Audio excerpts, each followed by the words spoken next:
Hello and welcome to the Headache Doctor podcast, where on this podcast, it's our mission to educate and empower everyone with headaches and migraines so that you can break free from a life of fear of your next headache or migraine and dependence on medication.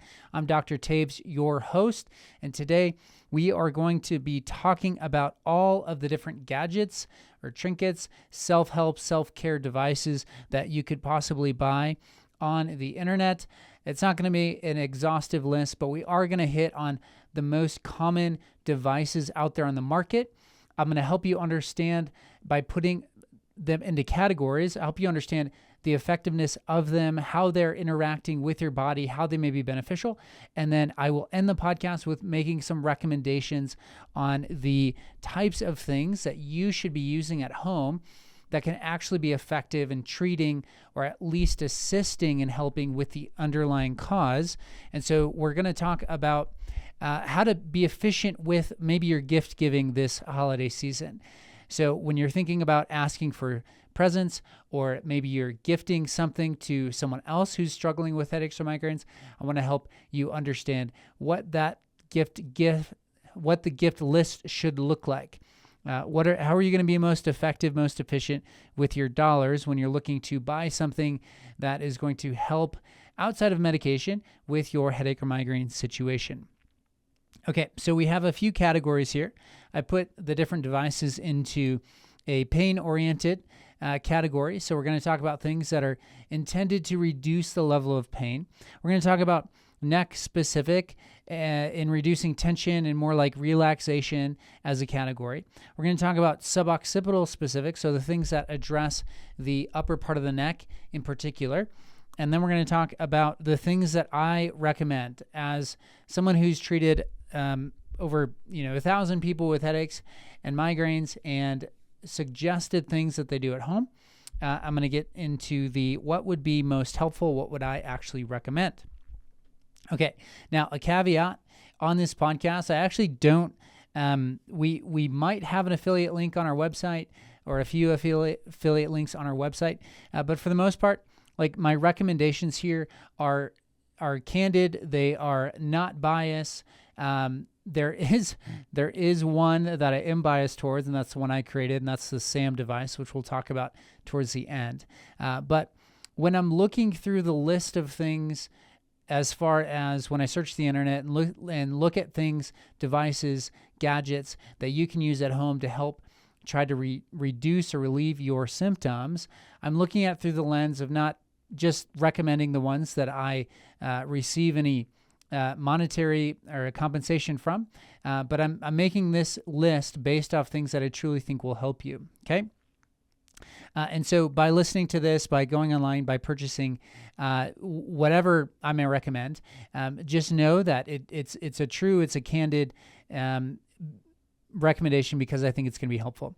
As you've noticed, we don't really advertise on this podcast. The only advertisements you'll hear are just me encouraging you to take action on like booking a visit or purchasing the SAM device. It's because I truly believe those things are going to be helpful to you. But we really try to not water this down with just any way that we can make an additional dollar.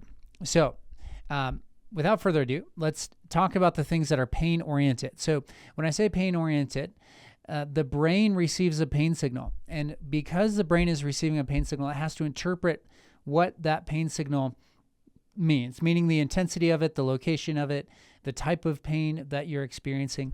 And because all those things need to be interpreted by the brain, pain is subjective, meaning the underlying problem, the amount of tissue damage, the inflammation, it can be consistent, but the way it's experienced can be different. And so the brain either is hypersensitive to it, the brain can be distracted and it can drown out that pain signal. And so depending on the environment that the pain's experienced in, it can be a less intense, more dull type of pain. It can be a really intense, sharp type of pain. And so when it comes to things that drown out pain or reduce the pain signal itself, that's what I mean by pain-oriented. So the biggest one on the market, and I have in the past actually recommended this and did sort of an affiliate promotion for this, but it's the Cephaly device. So the Cephaly device is essentially It uses an electrical current to stimulate the parts of the head that you generally are going to feel pain, and it's stimulating the trigeminal nerve, which essentially just picks up any sensation from the head or the face. And so the trigeminal nerve is stimulated. Because the trigeminal nerve is stimulated, it is a faster pain signal. It's a faster signal than what pain is sent. And let me back up because I feel like that was a confusing statement. When we look at neuroanatomy and we understand the different types of signals that are sent through nerves, it's really fascinating because the fiber that sends the type of sensation that's vibration, dull, kind of a deep pressure, that's actually a thicker fiber, and it sends a faster pain. Sorry, I keep saying pain. It sends a faster signal. Okay, so when we hit our head, when we bump our head, and then you quickly take your hand and you put pressure on it, that's an instinctive, intuitive response to try to reduce that sharp sensation, because the sharp stabbing sensation or burning sensation is actually sent through a smaller fiber and it's slower. Okay, and when we're thinking about just simple mechanics of how we can trick our brain into not perceiving that sharp sensation, we can use dull pressure, vibration, or in this case with encephaly, a sense of like that electrical stimulation that reduces that sharp pounding, real intense pain signal by basically drowning it out. It's giving the brain something else to think about, and typically that input of that vibration or the electrical stimulation is a more prominent signal. So it's going to basically ignore the sharp sensation, the sharp pain signal, and it's going to pay attention to the dull vibration, electrical stimulant type of signal. Okay, so it's not necessarily treating anything at the underlying level. It's just sort of tricking your brain into thinking, okay, there was a sharp pain signal, but now I'm going to pay attention to this. Okay, and it stimulates specifically that trigeminal nerve, that nerve pathway, and so it can be very helpful. Ice caps are functioning in a similar way. So ice caps have both pressure and then they have the cooling effect. Ice or cryotherapy, reducing the temperature, can have an anti-inflammatory response, and it can also have a pain relieving response or an analgesic response. And so when we look at ice caps, they can be very effective because you have sort of this global pressure on the head, which is again giving the trigeminal nerve, that pathway, a different input to think about. So it drowns out that sharp pain signal. And then the cold therapy, the cryotherapy, can also help reduce inflammation and act as a pain relieving type of input. And then we have things like eye massagers, which sometimes have like heat that in addition to the massaging impact itself. And again, this is just a different input on the same pathway that you would normally experience your headache or migraine symptoms. So again, there's nothing that in this category, these things aren't addressing the neck, the underlying source of pain. They're really just giving your brain a more comfortable environment, and it generally your brain's going to be able to maybe not completely ignore, but it's going to drown out the sharper, more intense pain signal, and so you may get some relief going down those avenues. Okay, when we think of the second category, which is like things that are specific to neck tension or like reducing muscle tension or relaxation oriented for the neck specifically rather than the head, we think of like a shiatsu neck massager. These are the things that hang around your neck and you're kind of like holding on to them, applying pressure with your hands, and they have, some sort of electrical mechanical massage component to it that is working through like muscle tension, things like that. There's also like the heated neck or shoulder wraps. So again, this is just like the therapeutic effect of heat in order to reduce muscle tension around the neck or shoulders. There's the chirp wheel, which has a specific like neck pain wheel, has some nodules on it that can put a little pressure into the neck and into the shoulders. So I haven't used this personally. I should test it out, but on its face, it looks like it could provide some relief. And I've kind of had a little bit of hesitation with the chirp wheels in the past because if you look at how they're advertised, the neck is just sort of hanging out there, like dependent. The head is dependent on the neck, and it looks like there's a ton of stress through the neck. Like when the chirp wheel first came out with its advertising, it looked like it was awful for the neck. And I'm talking about like the original one that's meant to roll like your low back and your mid back, that sort of thing. The neck one seems like it's a little bit safer. I'm still not putting my full stamp of approval on that. And then we have like cervical traction. So cervical traction can be helpful in relaxing the muscles as well. So if we basically take stress off the neck by like the Saunders cervical traction unit is the most common one, and then there's other kind of different brands out there. But basically, it's using a pump-like mechanism to lift the head off of the neck, and so naturally there's like an inhibitive sort of response of the muscles in the neck, and so these are different avenues that you can go down to try to get the neck and shoulders to relax a little bit. Again, there's not anything mechanically that's necessarily changing here. It's just sort of like in the time that you're using the device, it can maybe help reduce some of the muscle tension type pain that you're experiencing, which could be helpful. There's nothing really here that I would say is like of significant long-term impact. Maybe if you're putting enough pressure through a muscle that it is able to calm down, like a sustained pressure, like maybe the chirp wheel is able to do that, something like that. Cervical traction, you may see some carryover from session to session of using it. But generally, there's not a whole lot of change with these types of devices that I would say is going to like move the needle in the right direction for like long-term healing. But again, they're not necessarily bad in the sense of like, short-term relief, but long-term we're actually doing more harm. I don't necessarily put them in those categories. The only one that I would put an asterisk on is like the normal chirp wheels. If you're like laying on them and your head is just like hanging out without any support, and your neck is having quite a bit of stress, I would not recommend that to you if you have headaches or migraines. Okay, the third category is those devices that help with suboccipital specific like tension. So when I say suboccipital, I'm talking about the back of the head, base of the skull, and then as you go from bony to like the fleshy part, the upper part of the neck. So that's the suboccipital area.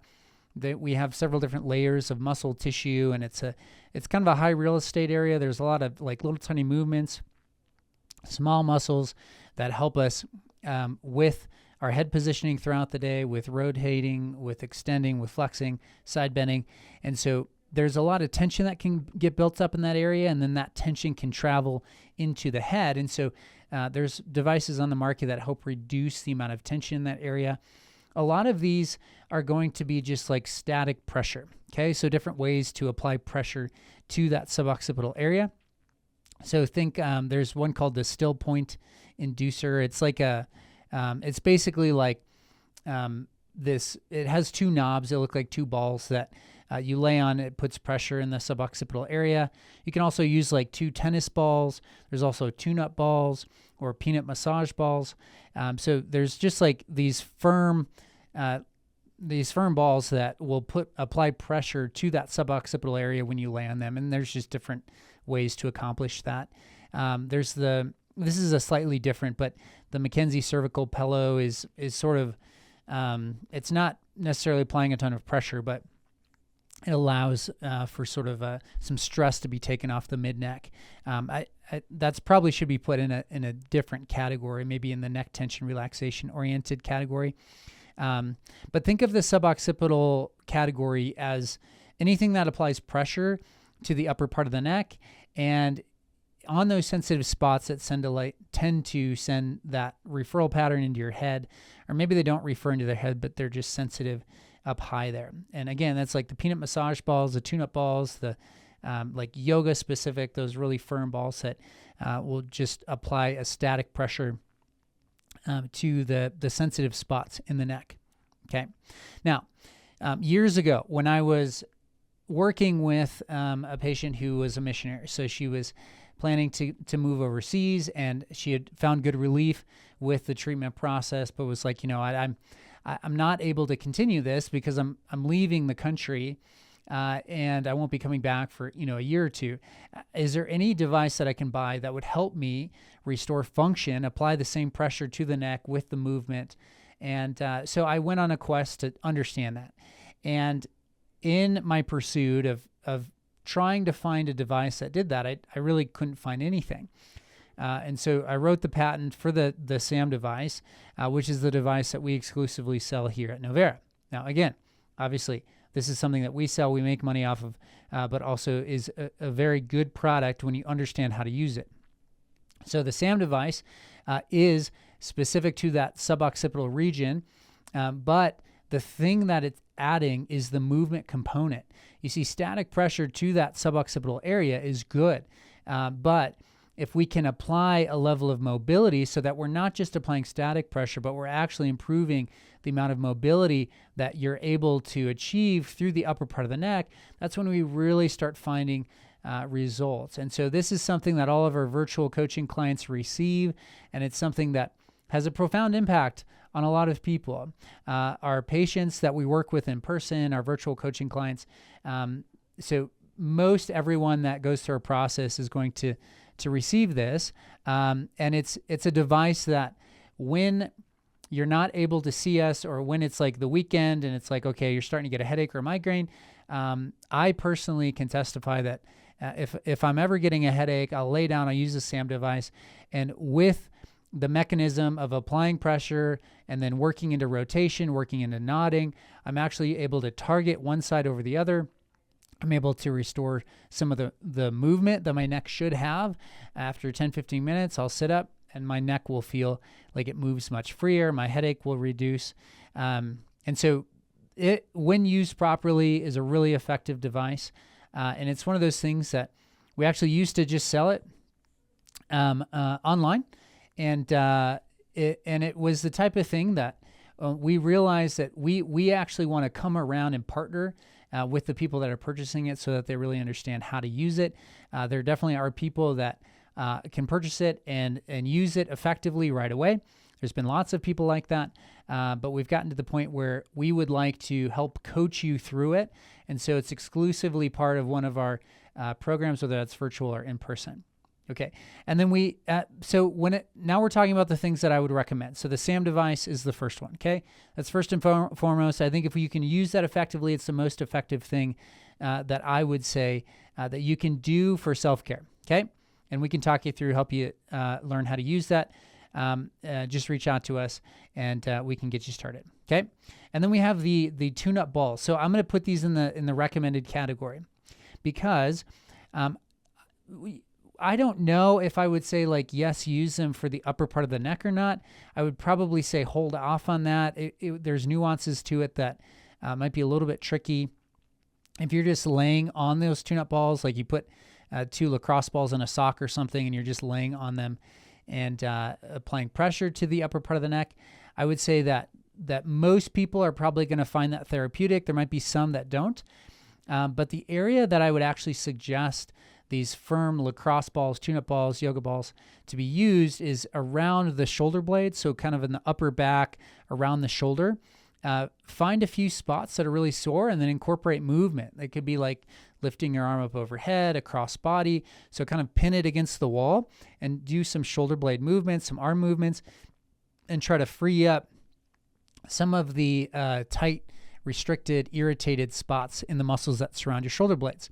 Because if your shoulder's functioning well, your neck is going to thank you for it. And so I really like I like using these balls for that scenario. Okay. The Theracane is another one. The Theracane is a device that it's kind of like a hook shape. You put pressure on, I like to put pressure on the upper trap, around the shoulder blade, on the inside of the shoulder blade, the levator scapula, and I like to do neck movements. Okay. So it's rotation, side bending, even just like putting pressure, sustained pressure while you move your shoulder. There's different ways that you can utilize the Theracane to help loosen up the neck and the shoulder. And so I'd highly recommend a Theracane as well.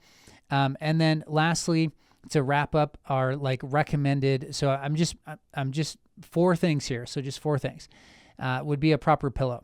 Okay.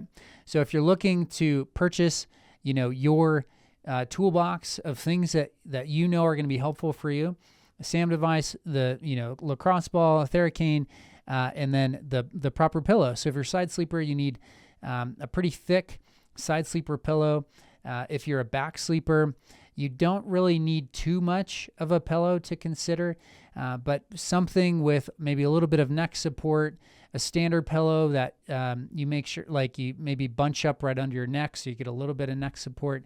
Back sleepers don't need too much of a pillow though, so if it's too high, it might be an issue. Otherwise, if you're a back sleeper, you can save yourself some money. But the side sleeper pillows, we do recommend the Splintech side sleeper. That's the one that we sell here when you work with us. But yeah, feel free to look that one up. And then outside of that like Splintech side sleeper, it would just be any sort of foam pillow would be better than like a standard cotton pillow. But I would recommend equipping yourself with a really good foam pillow if you're a side sleeper. And so those 4 things: SAM device, tune-up balls, Theracane, a proper foam pillow. Now, this is what I came up with looking through the list of things online that are sort of recommended generally for headaches and migraines, and having my question or my mindset be like, okay, what are things that people can use that would be helpful? So meaning, I'm not saying like everyone that we work with, every virtual coaching client, every in-person patient is getting these same recommendations. It's definitely specific to their scenario, meaning I haven't necessarily recommended the tune-up balls to many people, but I do think if you're looking for things to purchase, it's valid. There's some utility in those lacrosse balls, that firm ball with the ability to like get into that muscle tissue. And so there you go. When you're thinking about your holiday shopping list and things that you can purchase to help with your headaches, migraines, or gift to someone, hopefully that helps. And again, outside of the SAM device, I'm not really making money off this stuff. I'm just trying to help you guys out. And so I appreciate you all being a part of this journey. I want you guys to subscribe, to make sure that you share this podcast with someone that you know that it'll be helpful for. It's our mission to educate and empower everyone with headaches and migraines so you can break free from a life of fear of your next headache or migraine and dependence on medication. And I want you to be a part of that journey. Please leave a 5-star review. Share this with someone who you know will find it beneficial. And then I will see you next week. Thanks so much.